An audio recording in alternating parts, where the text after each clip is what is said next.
I'll try to tell you about what God's doing in the Adams clan if I can calm my heartbeat down a little bit. I can't tell you how many times I've been on this stage to lead worship, and I think I've shared my story one time before, but every time I feel like I'm about to go into cardiac arrest. So if you're an EMT or a doctor, go ahead and get yourself ready, because you never know. Well, hi, I'm Maeghan. I'm from Western Kentucky, and I moved to the area in the summer of 2017 with my husband, Ryan, who is a native Shelbyvillian, which you don't always hear about. Usually they're transplants, but he's a native. And we started attending CCC in the fall of that same year, and pretty soon afterward, I found myself working here as the worship leader. And if you know me or have heard my story before, you may know that I'm a big believer that God knows what he's doing, even when I do not. And sometimes things don't make sense in the moment, and honestly, maybe never make sense, but I have always held firm to God's sovereignty and doing my best to rest in it when my world seemingly descends into chaos, as it so often seems to do. In 2018, our sweet little Henry quite literally burst onto the scene in very dramatic fashion. If you want to hear about that later, we can talk, but we're not going to talk about that here. And and then his rambunctious little brother Owen followed a few years later.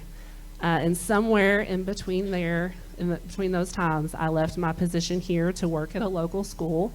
Quickly realized that job was not for me. I am not meant for the school system. And then the Lord led me to my current job at Barron Heights, which we'll come back to later. But first, I want to introduce you to my little snow cutie, Henry. Those are his likes. He loves the moon, automatic sliding doors like the ones at Kroger. If you have a child who likes those, you know it takes a very long time to get in and out of the Kroger or any store with them. And he loves HVAC systems and washers and dryers. And then the normal things, he dislikes being told no, taking medicine, most all vegetables, and getting his hair washed. So, and many other things that didn't need to be listed on the slide.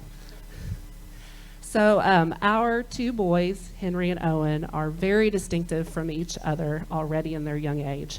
But one of the more pronounced differences between them is that Henry has a genetic disability called DeSanto-Chenaui syndrome. If you were to spend a few minutes with him, you would immediately know a few things. One, he loves the moon and the air. Two, he loves talking and saying hello to any and everyone.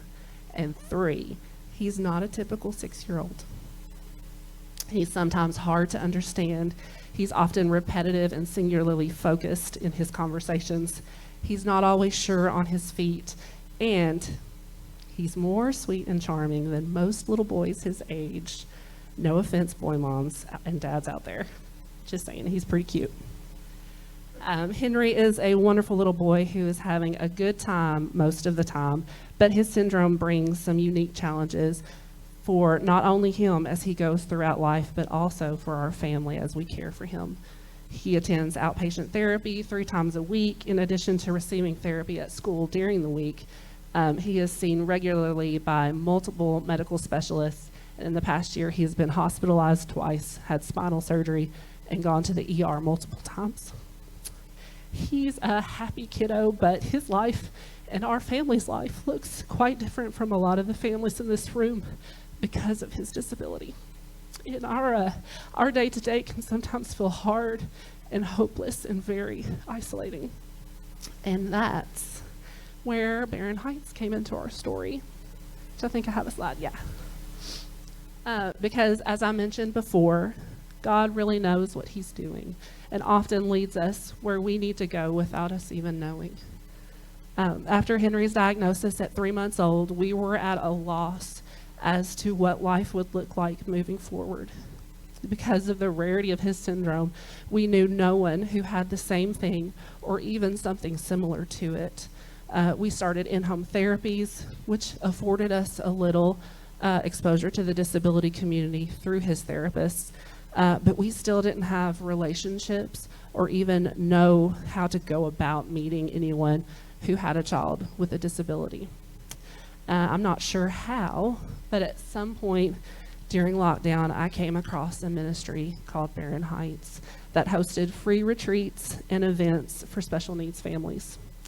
We were desperate for community, as many people at that time were. And so we, even though retreats were canceled that year because of COVID, I joined their mailing list and got connected the following spring by attending a pottery painting community event.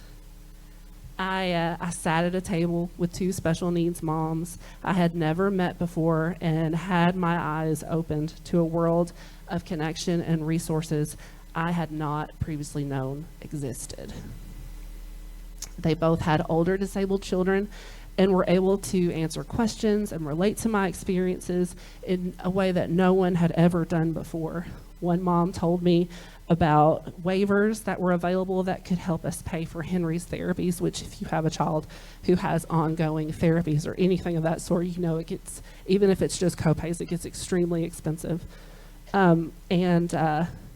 I didn't have to explain medical terminology when sharing about my son because they had experience in that world, which it's really sometimes hard to talk to people because you have to explain the backstory of all the things just to get to a point. So it was so refreshing in that sense. And then they were able to give me hope when I told them of the struggles that we were having and the struggles that Henry was having because they had been through similar things with their own children and come out on the other side.